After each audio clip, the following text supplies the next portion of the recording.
ભાવનગર જિલ્લાના મહુવા વિસ્તારની અંદર ગ્રામ્ય વિસ્તારોમાં ધોધમાર મોડી રાત્રે વરસાદ વરસ્યો હતો.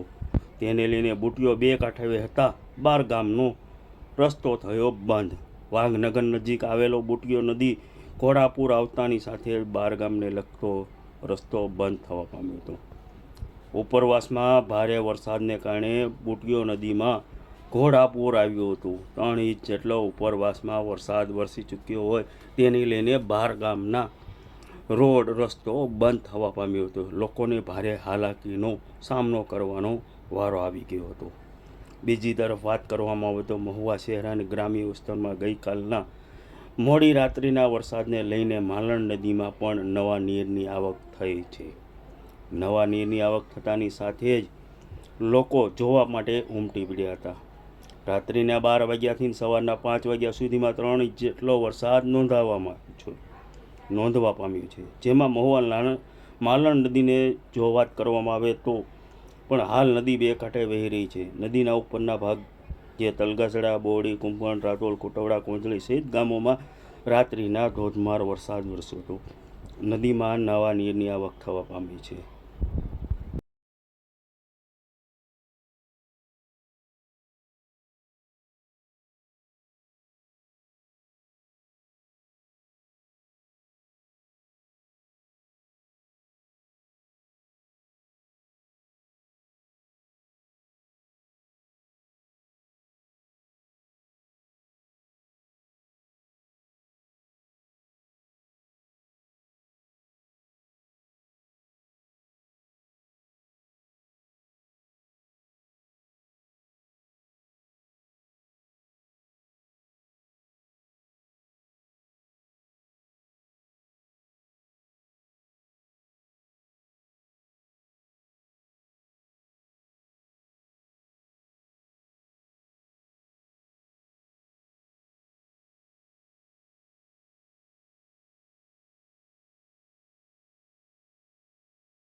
ઉપરવાસમાં સારો એવો વરસાદ વરસવાની સાથે જ બુટીઓ નદીમાં ઘોડાપુર જેવી સ્થિતિ સર્જાઈ હતી. ત્યારે ચોક્કસ પ્રમાણે કહી શકાય 3 ઇંચ જેટલો વરસાદ ખાબકી ચૂક્યો હોય ત્યારે મહુવાના વાઘનગર નજીક સુંદરનગર આવેલું છે. સુંદરનગરની અંદર પણ ઘરમાં પાણી ઘૂસ્યા હતા તેવા અહેવાલ સામે આવી રહ્યા હતા. આમ કહી શકાય કે બુટીઓ નદીની અંદર ઘોડાપુરની આવતાની સાથે જ 12 ગામને લગતો રોડ પણ બંધ થઈ ચૂક્યો હતો. અને આમ નગર નજીક 50 જેટલા લોકો વસે છે તેના ઘરમાં પણ પાણી ઘૂસ્યા હતા. ને તેમજ બુટીઓ નદી બે કાંઠે વહેતાની સાથે જ વાઘનગર નજીક જે નાળું છે તેને રોડ ઉપર પાણી વહી જતા આપ દૃશ્યોમાં જોઈ શકો છો કે પાણી રોડ ઉપરથી પસાર થતા, નાળા ઉપરથી પસાર થતા 12 ગામના જે રોડને લગતો રોડ પણ બંધ થઈ જવા પામ્યો હતો.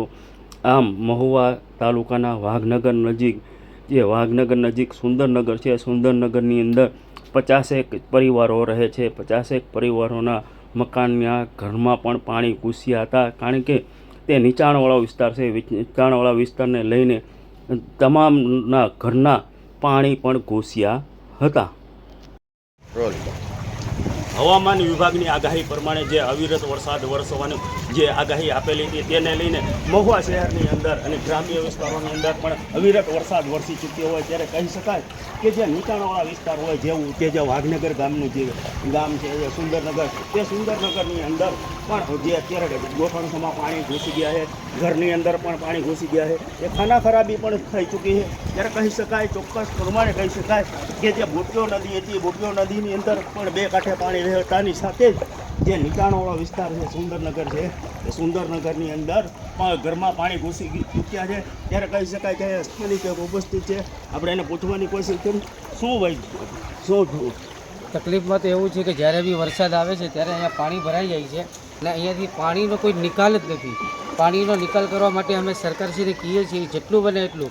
આજે જોઈએ છીએ કે અમારા ઘરોની અંદર પાણી ભરાઈ જાય છે. આ જુઓ, નાના નાના છોકરાઓ અત્યારે આ પાણીમાં રખડે છે. સ્કૂલ જવાનું છે તો સ્કૂલ બી નથી જઈ શકતા, પાણીનો નિકાલ નથી, તો એના હિસાબે અમે લોકો કામે જ નથી જઈ શકતા. તો અમારે કરવું શું? સરકારશ્રીને આટલી જ ઓલી છે કે વરસાદ આવતા પહેલાં બી અમને અહીંયા પાણીનો નિકાલ કરી આપે. સરપંચ કે કોઈ આવ્યું હતું તમને? અહીંયા કોઈ આવ્યું નથી, હજુ સુધી કોઈ આવ્યું નથી. સ્થાનિકનો કહેવાતો પ્રમાણે અહીંના સ્થાનિક સરપંચ છે, પણ સ્થાનિક સરપંચ પણ અહીંયા કોઈ દરકાર લેવા નથી આવ્યા. ત્યારે કહી શકાય કે જે અહીંયા 50 જેટલા પરિવારો વસવાટ કરી રહ્યા છે તેને પારાવારિક મુશ્કેલીનો સામનો કરવાનો વારો આવી ગયો છે. કહી શકાય કે મહુવા પંથકની અંદર 12 થી 13 ઇંચ જેટલો વરસાદ વરસી ચૂક્યો હોય અને ત્યારે મહુવામાં મોડી રાત્રે 4 વાગ્યા, જે રાત્રે 12 વાગ્યાથી સવારે 4 વાગ્યા સુધીમાં 3 ઇંચ જેટલો વરસાદ વરસી ગયો. તેને લઈને બુટિયો નદી અને અનેક નદી નાળાની અંદર નવા નીર આવી ચૂક્યા છે. ત્યારે સુંદરનગરની અંદર ગોઠણ સમા પાણી ઘરમાં ઘૂસી ગયા છે. હર્ષદ દસાડિયા, મંતવ્ય ન્યૂઝ, મહુવા.